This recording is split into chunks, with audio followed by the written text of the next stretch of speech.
Pithoragarh Tanakpur all weather road लगातार 5वें दिन भी बंद रही और स्वाला के पास में हाईवे को खोलने के लिए डीएम चंपावत ने एनएच के इंजीनियर्स के साथ में स्थलीय निरीक्षण किया, जिसके बाद में इंजीनियर्स ने तय किया कि 50 मीटर में रैंप तैयार किया जाएगा, साथ ही एंकरिंग भी की जाएगी। रैंप तैयार करने के साथ ही एंकरिंग के लिए एनएच जुटा हुआ है और साथ ही बॉर्डर के अहम हाईवे को खोलने के लिए रात दिन काम हो रहा है, लेकिन अभी तक भी लाखों की आबादी को राहत नहीं मिल पाई है।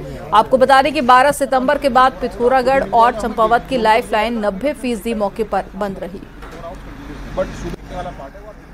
इस पे bundle SDA self drilling anchors डालते हुए horizontally as well as vertically and inclined way में डालते हुए और उसको जो है ग्राउंड करें और तब जो है उसके ऊपर गेबियंस रखें, ताकि जो भी इस मास का जो हॉरिजेंटल एंड वर्टिकल मूवमेंट हो रहा है वो जो है रेस्टेन हो जाए।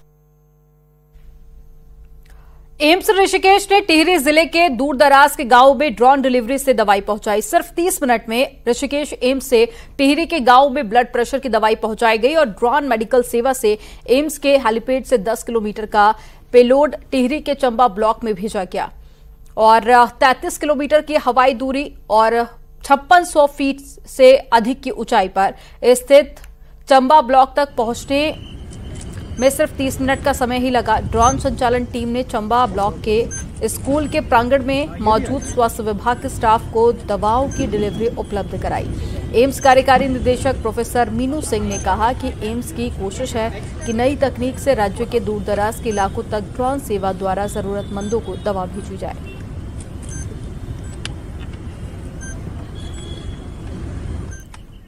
और खबर देहरादून से है, जहां पर आईएएस राधा रतूड़ी उत्तराखंड के मुख्य सचिव बनी रहेंगे।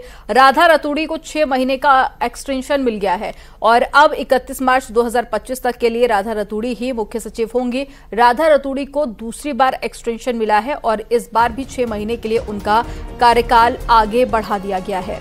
30 सितंबर को उनका कार्यकाल खत्म हो रहा है, लेकिन अब वो राज्य की मुख्य सचिव बनी रहेंगी।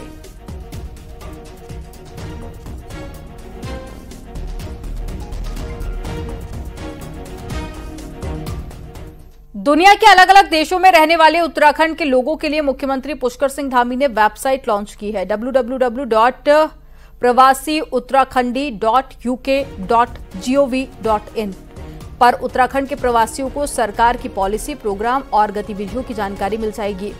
और मुख्यमंत्री ने निर्देश दिए हैं कि 7 नवंबर को प्रवासी उत्तराखंड दिवस पर सम्मेलन आयोजित किया जाए और जरूरी है कि हम उत्तराखंड प्रवासियों के लगातार संपर्क में रहें।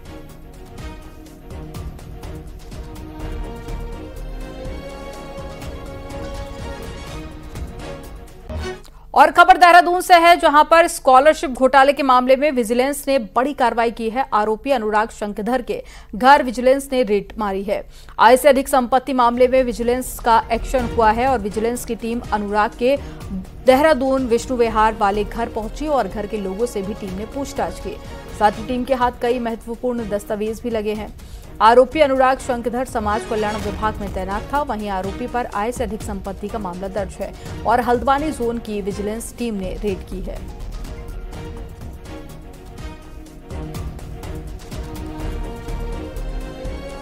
देहरादून की शांत वादियों में कौन जहर घोल रहा है और कहीं निकाय चुनाव से पहले माहौल बिगाड़ने की कोशिश तो नहीं हो रही है। बीजेपी कह रही है कि देहरादून को कश्मीर नहीं बनने देंगे, तो कांग्रेस ने कहा कि बवाल के बीच पहुंचकर बीजेपी नेता शहर को आग में झोंक रहे हैं। रिपोर्ट आपको दिखाते हैं।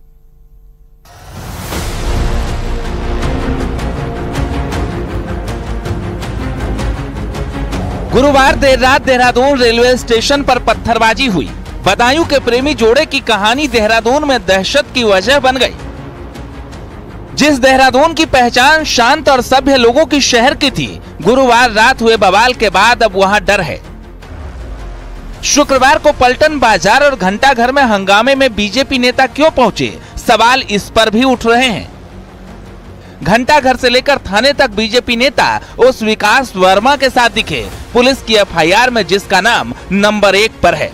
तो क्या 10 लाख की आबादी वाले देहरादून में बवाल के पीछे बीजेपी नेता वोट खोज रहे हैं? भारतीय जनता पार्टी को निकाय चुनाव में बढ़त के लिए या भारतीय जनता पार्टी को निकाय चुनाव जीतने के लिए किसी माहौल को बनाने की आवश्यकता नहीं है। माहौल भारतीय जनता पार्टी के पक्ष में है और मैं निश्चित आपसे कह रहा हूं कि पिछली बार जो हमारी कुछ कमी रह गई थी वो इस बार पूरी हो जाएगी। बीजेपी का कहना है कि उसे निकाय चुनाव की नहीं, देहरादून कश्मीर न बने इस बात की चिंता है। तो कांग्रेस ने सवाल पूछा, शुक्रवार को पूरा शहर रुका, हर कोई डरा हुआ था, तब घंटा घर में कोई उत्सव नहीं था जहां बीजेपी के नेता पहुंचे। कश्मीर जैसी स्थिति अगर देहरादून में पैदा होगी तो ये बहुत चिंतनीय विषय है। पत्थर कहां से आए, वो कांच की बोतलें कहां से आई जो बड़ी संख्या में रेलवे स्टेशन पर एकत्रित थी। कहीं न कहीं योजनाबद्ध तरीके से ये काम किया गया, लेकिन कुछ विषय हमारे देहरादून के, हमारे उत्तराखंड के, जो हमारे माननीय मुख्यमंत्री जी का ध्येय है कि इसका मूल स्वरूप ना बदले, ये सब विषय राजनीति से ऊपर उठकर हैं। बीजेपी के लोगों को दंगा कराने के अलावा कोई काम ही नहीं है। शहर में दंगा हुआ, शहर में कौन जिम्मेदार है? कल शहर में जो हुआ है उसका कहां पुलिस सोई हुई थी? कैसे रेलवे स्टेशन में किसी भी समुदाय के हों, इधर के हों या उधर के हों, कैसे इतने लोग इकट्ठे हो गए? कहां खुफिया एजेंसी गई थी?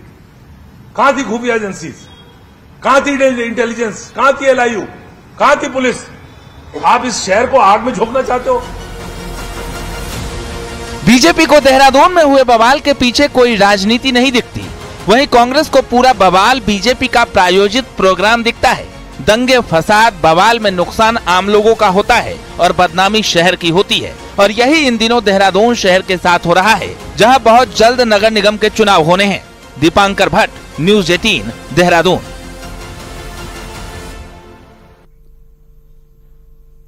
कुमाऊं के सबसे बड़े शहर हल्द्वानी में युवाओं के कई गैंग सक्रिय हैं, लेकिन पुलिस इन पर लगाम लगाने में नाकाम है। शहर में ITI, फूलचौड़ जैसे गैंग बनाकर बदमाशी का दौर जारी है। शुक्रवार रात इसी गैंग के कुछ लोगों ने नैनीताल रोड की शराब दुकान में एक शख्स से मारपीट की थी। पूरी घटना वहां लगे CCTV कैमरे में कैद हो गई। इस घटना का वीडियो सोशल मीडिया पर काफी वायरल हुआ, जबकि दूसरा वीडियो शनिवार दोपहर का है, जब MBG कॉलेज के ठीक बाहर कुछ लड़के आपस में भिड़ गए और इनके बीच में जमकर मारपीट हुई। वायरल वीडियो सामने आने के बाद सोशल मीडिया में नैनीताल पुलिस की जमकर किरकिरी हुई है। हालांकि पुलिस का दावा है कि वो कार्रवाई कर रहे हैं, लेकिन इसके बावजूद भी लोगों में दहशत बनी हुई है।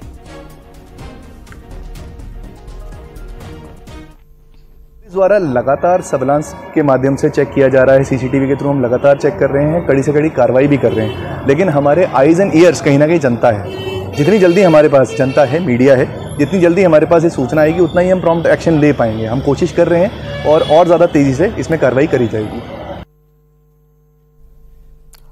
उत्तराखंड और हिमाचल के बीच में टूंस नदी पर बनने वाली कुमाऊं जल विद्युत परियोजना पर साल 2025 से काम शुरू होने की संभावना है।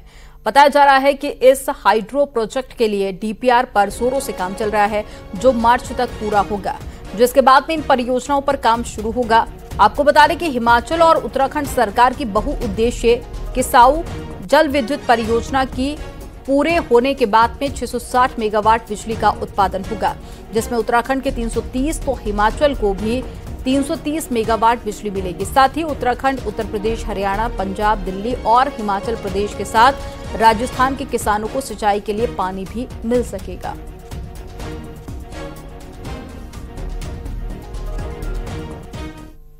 अनुमान है वो 660 मेगावाट इसमें से जल विद्युत प्राप्त होने की संभावना है, जिसमें से आधी यानी कि 330 मेगावाट उत्तराखंड राज्य को प्राप्त होगी और रिमेनिंग आधी वो हिमाचल प्रदेश सरकार को प्राप्त होगी।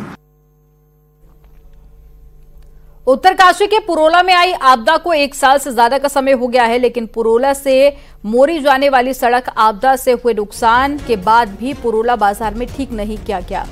आपदा के दौरान शासन में बैठे बड़े अधिकारी भी यहां दौरे पर पहुंचे, लेकिन इसके बाद हालात जस के तस है। DM स्तर से 3 बार पत्र लिखने के बाद भी इस सड़क की फाइल शासन में धूल फांक रही है। हालांकि हालात ये हो गए हैं, पुरोला के पास में खराब सड़क से हर दिन लोग जान जोखिम में डालकर गाड़ियां निकाल रहे हैं, तो कई बार जाम से स्थानीय लोगों और पर्यटकों को परेशानी का सामना भी करना पड़ता है।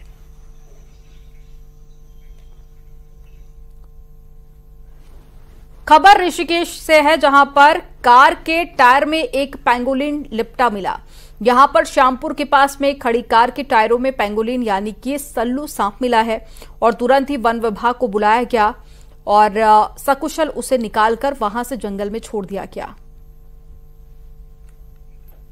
बाबा जी हमारे ना बहुत अच्छा काम करते हैं। बस दिल्ली की धार्मिक संस्था देवस्थानम सेवा समिति और हरिद्वार के पुण्यदायी सेवा संस्थान पिछले 23 सालों से लाखों लावारिस मृतकों की अस्थियों को गंगा में विसर्जित कर चुके हैं। आज हरिद्वार के सती घाट पर 4000 से ज्यादा लावारिस अस्थियों को गंगा की गोद में प्रवाहित किया गया।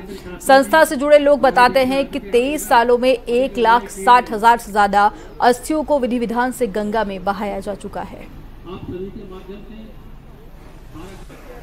कोशिश हमारी ये रही आप सब लोगों के अथक प्रयास से 2 बार हमने 2011 में पाकिस्तान में भी जो हमारे हिंदू सिख भाइयों की अस्थियां रखी हुई थी आज़ादी के बाद जो रहते थे उनको 2 बार हम लेके आए। एक बार 135 लोगों को लाए, एक बार 160 लोगों की अस्थियों को लेके आए। पहाड़ का युवा सबसे ज्यादा सेना में जाने की रुचि रखता है, लेकिन पहाड़ के कई स्कूलों में आज तक एनसीसी नहीं है, जिसकी मांग अब तेजी के साथ हो रही है। रिपोर्ट आपको दिखाते हैं।